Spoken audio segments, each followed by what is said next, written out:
ఆ కుట్రలో భాగంగానే ఈరోజు ఒక్కొక్క సామాజిక వర్గానికి చెందిన ఒక్కొక్క నాయకుడిని పురిగొల్పి వారికి ధైర్యాన్ని నిలిపోసి నీ వెనక నేనున్నా, ఏ స్థాయికైనా నువ్వు పోరాడు, టీడీపీ నాయకుల్ని టీడీపీ అధిష్టానాన్ని భారీగా తిట్టండి, దాని ద్వారా అలజడి రేకెత్తించండి, దాని ద్వారా తెలుగుదేశం పార్టీకి వివిధ సామాజిక వర్గాలను దూరం చేద్దామనే ఒక తాపత్రయంలో, ఒక దుర్బుద్ధితో, దురాశతో ఈరోజు వైసీపీ నేత జగన్మోహన్ రెడ్డి ఆడుతున్న వింత నాటకం అండి. ఇది ఒక దారుణమైన నాటకం. ఈరోజు వందల కోట్ల మంది హిందువుల మనోభావాలు గాయపడి దెబ్బతిని ఈరోజు జగన్మోహన్ మీద ఒక కసితో ఉన్న నేపథ్యంలో ఈ రాష్ట్రంలో కావచ్చు, దేశంలో కావచ్చు, ఎంతో మందికి ఇష్టదైవమైన శ్రీ వెంకటేశ్వర స్వామికి సంబంధించిన ఇష్ట ప్రసాదమైన లడ్డూను కల్తీ చేసి కొంతమంది ఏమో జంతు కొవ్వులు అంటున్నారు, కొంతమంది ఏమో రసాయనాల మిశ్రమం అంటున్నారు. ఏదైనా కావచ్చు, వాటితో కల్తీ లడ్డును 20 కోట్ల మందికి పంచి వారి మనోభావాలను దెబ్బతీసిన పరిస్థితుల్లో వారందరూ ఈరోజు అసహించుకుంటున్న పరిస్థితుల్లో జగన్మోహన్ రెడ్డి ప్రజల దృష్టి మరల్చడానికి, ప్రజలను ఆ ఇష్యూ నుంచి బయటికి తేవడానికి, తన పార్టీకి సంబంధించిన చెడ్డ పేరు పోగొట్టుకోవడానికి ఈ రకంగా నాటకం ఆడుతున్నాడు. అయితే విజయశేఖర్ రెడ్డి గారు, ప్రతి ఒక్కరూ మాడుతున్నారు. విజయశేఖర్ రెడ్డి గారు రాజకీయ నాయకులు రాజకీయమే చేస్తారు. గతంలో మీ టీడీపీ కార్యాలయం మీద దాడి చేసినప్పుడు ఎలా దాడి చేస్తారని ప్రశ్నించిన మీరు, మీ కార్యకర్తలు ఈ రోజున అంబటి రాంబాబు గారు కావచ్చు, అదేవిధంగా జోగి రమేష్ గారు కావచ్చు, మాట్లాడిన మాటలు 100% తప్పే. నిజంగా చట్టం ప్రకారం చేసుకోవాలి కదా. మీ అధినాయకత్వం ఎందుకు కంట్రోల్ చేయలేకపోయింది మీ కార్యకర్తలని?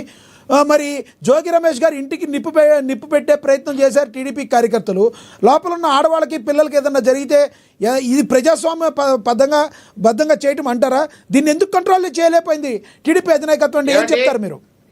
2019-24 మధ్య జరిగిన ఒక దారుణమైన ప్రభుత్వం, దారుణమైన పరిపాలనను దయచేసి ఈ రోజు పరిపాలనతో పోల్చకండి. అది ఆంగ్లేయుల పరిపాలన కన్నా హీనమైన పరిపాలన, దారుణమైన పరిపాలన. యాక్ట్ 30ని అమల్లోకి తెచ్చి బ్రిటిష్ వారు భారతీయుల్ని ఎలాగైతే అణగదొక్కారో, ఉక్కు సంఖ్యలతో ఇబ్బంది పెట్టారో, అలాంటి దారుణమైన పరిపాలన కొనసాగించింది ఆ రోజు వైసీపీ ప్రభుత్వం. బాగా ఇబ్బంది పడి, ఆవేదన పడి, కనీసం తేరుకోలేని పరిస్థితుల్లో టీడీపీ నాయకులు కావచ్చు, అట్లాగే కార్యకర్తలు కావచ్చు, కూటమి నాయకులు కావచ్చు, కార్యకర్తలు కావచ్చు, ప్రజలు కావచ్చు, పూర్తిగా జగన్మోహన్ రెడ్డి అంటే కనీసం భయపడిపోయే పరిస్థితి అండి. ఎక్కడ రోడ్డు మీదకి రానే పరిస్థితి. వస్తే పోలీసులు కేసులు పెట్టి లోపలేయడం, భారీగా కొట్టడం, ఇబ్బంది పడిన పరిస్థితుల్లో ఆ రోజు పట్టాభి మాట్లాడడం కూడా ఆ రోజు తప్పే. ఎవరు దాన్ని మంచి అనరండి. కానీ ఈ రోజు పరిస్థితులు వేరు. శేఖర్ రెడ్డి గారు ఏంటి అంబటి రాంబాబు గారి యొక్క 2 కాళ్ళు వెడల్పు చేశారంట. మరి అక్కడ ఉన్న సంబంధిత పోలీస్ అధికారులు నిజంగా ఆయన్ని హింసించారా? బయట వస్తున్న కథనాల్లో వాస్తవం ఉందా? ఏమండి, నాకు తెలిసి అదంతా అబద్ధం.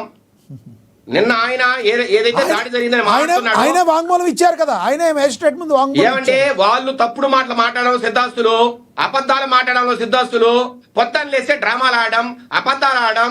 ఏమండి, ఒక ఫ్లెక్సీ పెట్టారని చెప్పి ఎవరు పెట్టారో తెలియదు, ఆ ఫ్లెక్సీ దగ్గర పోయి గలాట పెట్టుకుని 100 మంది పోలీసుల సాక్షిగా, కార్యకర్తల సాక్షిగా, ప్రజల సాక్షిగా భూతు పురాణం విప్పిన మనిషి ఎవరండి?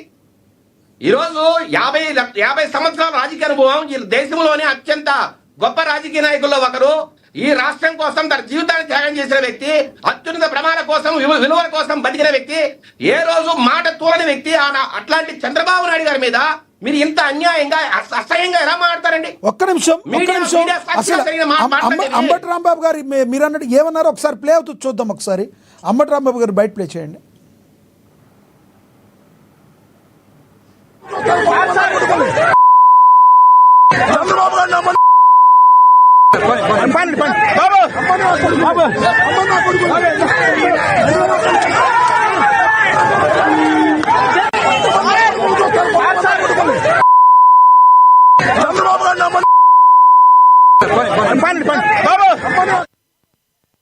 రైట్. చంద్రబాబు నాయుడుని అని ఒక పదాన్ని యూజ్ చేశాం, కానీ మిగతా కారులో కూర్చుని వేరే పదాన్ని నా మీద దాడి చేసేవాళ్ళు నేను అన్నాను, కానీ ఆయన అనలేదు అని చెప్పుకొచ్చారు. నిజంగానే చంద్రబాబు నాయుడు గారిని అలా తిట్టలేదని అంటారా? మేమైతే బీపీ ఇద్దరి మధ్య సమస్య వచ్చినప్పుడు లేదా ఈయనకు ఒక వర్గానికి సమస్య జరిగినప్పుడు మీరు 100 మాట్లాడుకోండి, తప్పు లేదు. అక్కడ పోలీసులు ఉన్నారు, పరిస్థితి చక్కదిద్దుతారు, లాండ్ ఆర్డర్ మెయింటైన్ చేస్తారు. కానీ హఠాత్తుగా మీరు చంద్రబాబు నాయుడు గారిని నేను చెప్పకూడదండి, అవన్నీ కూడా నా స్థాయికి సరిపోవు. అలాంటి మాటలు మాట్లాడుతూ రమ్మని తెలుసుకుందాం అని మీరు మాట్లాడుతున్నారంటే ఇది ఆయన చెప్పారు కదా, మీతో ఆడించే నాటకం కదా. ఆయనే చెప్పారు కదా, ఏదో ఫ్లోలో అన్నాను అనకుండా ఉండాల్సింది అన్నారు. ఇది ఫ్లోలో అన్నారంటారా, వాంటెడ్లీ అన్నారంటారా? ఖచ్చితంగా ఆయన కావాల్సిన మాట్లాడారు, వాంటెడ్లే మాట్లాడారు. కారణం ఏంటంటే డైవర్సిటీ పాలిటిక్స్. ఎందుకంటే ఆ రోజు మాట్లాడిన తర్వాత కూడా ఆయనకు క్షమాపణ చెప్పాల్సిన అవసరం ఉన్నా, అవకాశం వచ్చినా అతను మీరు ఏం చేస్తారో చూసుకోండి, రెడ్ బుక్ రాజ్యాంగానికి నా కుక్క కూడా భయపడదని సవాల్ చేశారండి. రైట్. అలాంటి మాటలు మాట్లాడే వ్యక్తి ఈ రోజు నంగనాచి మాట మాట్లాడుతున్నారు. ఇంకో మాట చెప్తున్నా, ఇతను వివిధ సంఘటనల్లో పట్టాభిపురం సిఐ గారిని రకరకాలుగా దుర్భాషలాడాడండి ఈ 1.5 సంవత్సరంలో. అలాంటి వ్యక్తిని ఇంట్లోకి పిలిపించుకొని అయ్యా సిఐ గారు నన్ను కాపాడండి అని చేతులు పట్టుకుని అనుకున్న వ్యక్తి అండి. ఇలాంటి మెలో డ్రామా ఎవరికి చేత కాదండి, ఒక్క వైసీపీ నాయకులకే. ఇంతకీ ఇంకో మాట చెప్తున్నా, జోగి రమేష్ వ్యవహారం కూడా ఈ రోజు పూర్తిగా జోగి రమేష్ కావాల్సిన మాట్లాడుతున్నాడు. అవును సార్, మాట్లాడుతున్నారు, రెచ్చగొట్టారు. మీ టీడీపీ కార్యకర్తలు ఎందుకు ఇంటి మీద దాడి చేయాలి? మాకు ఇటువంటి సంబంధం లేదండి, మాకు టీడీపీ నాయకులకు ఇటువంటి సంబంధం లేదు. కేవలం అతని బాధితులు జంగారెడ్డిగూడెంలో 27 మంది చనిపోయారండి అతని వల్ల. అతను చేసే కల్తీ మద్యం వ్యాపారం వల్ల 1000 కోట్లు గడించాడు. రకరకాల పల్లెల్లో రకరకాల ప్లేసుల్లో ఎంతో మంది చనిపోయారు. మరి టీడీపీ కండువాలు కప్పుకుని ఉన్నారు కదా వాళ్ళు. సంవత్సరాల్లో టీడీపీ కండువాలు 35,000 మంది చనిపోయారండి 5 సంవత్సరాల్లో. టీడీపీ కండువాలు కప్పుకుని ఉన్నారు వాళ్ళు రాష్ట్రంలో. కప్పుకున్నారు కొంతమంది కండువాలు దానిలో, మరి దాన్ని ఏమంటారు? ఏమంటే ఈ రోజు ఆ గత 5 సంవత్సరాల వైసీపీ పరిపాలనకు అక్కడ ఇబ్బంది పడిన ప్రతి వ్యక్తి ఈ రోజు టీడీపీలోనో జనసేనలో చేరాడు. వారు వాళ్ళకు అగైనెస్ట్ గానే చేరారు. ఈ రోజు ఈ టీడీపీ జెండానో లేదంటే జనసేన జెండానో కప్పుకోవాల్సిన పరిస్థితి. ఎందుకంటే వాళ్ళ ఆగడాలు భరించలేక ఈ పార్టీలో చేరి ఆ బాధితులు ఎవరైతే ఉన్నారో వాళ్ళు దుమ్మెత్తిపోసే పరిస్థితి. అది జరిగిన స్వరాబ్దం మూమెంట్ లో అతను తిడతాడని ఎవరు కలగల్లా, అతను తిట్టాడు. అతని తరపున ఎవరైతే బాధితులు ఉన్నారో వాళ్ళు అతని మీద ఇంటి మీద పోయారు. టీడీపీకి ఎటువంటి సంబంధం లేదు ఈ విషయంతో. ఇంకొక మాట మాట్లాడుతున్నా, అంబటి రాంబాబు గారిని అట్లాగే వంగవీటి మోహన్ రంగా గారిని పక్కన పెట్టి మాట్లాడుతున్నారే. ఒక మహానేతకు, తన జీవితాన్ని ప్రజల కోసం త్యాగం చేసిన వ్యక్తికి, అన్ని వర్గాలకు నచ్చిన వ్యక్తి వంగవీటి మోహన్ రంగా గారు. అతన్ని ఒక కులానికి అంటగట్టడం పరమ అన్యాయం.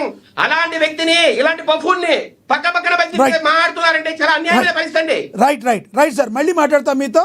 మనతోటి వైసీపీ ప్యానలిస్ట్ చిత్తా విజయభాస్కర్ రెడ్డి గారు ఉన్నారు, ఒకసారి ఆయనతో మాట్లాడదాం. విజయభాస్కర్ రెడ్డి గారు నమస్తే సార్. నమస్తే అండి, అందరికీ నమస్కారం. విజయభాస్కర్ రెడ్డి గారు, ఆంధ్రప్రదేశ్లో జరుగుతున్న పరిస్థితులను ఏ రకంగా చూస్తారు, మీరు ఏ కోణంలో చూస్తారు? అసలు టీడీపీ వైసీపీ మధ్య ఇలాంటి ఘర్షణపూరిత వాతావరణానికి వైసీపీ నేతలు మాట్లాడుతున్న తీరు కారణమని మాట్లాడుతున్న వారికి మీరు ఏం చెప్తారు? ఏమండి, మీకు ఇప్పుడు జరిగిన సంఘటనలోనే ఒక మాట శేఖర్ రెడ్డి గారు మాట్లాడుతూ చివరిలో అంబటి రాంబాబు ఒక బఫూన్ అన్న. ఎవరు నోరు జారుతున్నారు ఇప్పుడే అర్థమవుతుంది మీకు. మీది మళ్ళీ మీ బయట మళ్ళీ ఒకసారి వేసుకొని చూసుకోండి.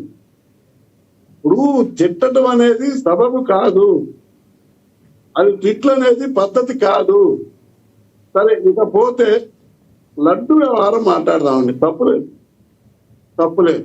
ఎందుకంటే 2018వ సంవత్సరం జూన్ నెలలో ఇదే అనిల్ కుమార్ సింఘాల్ గారు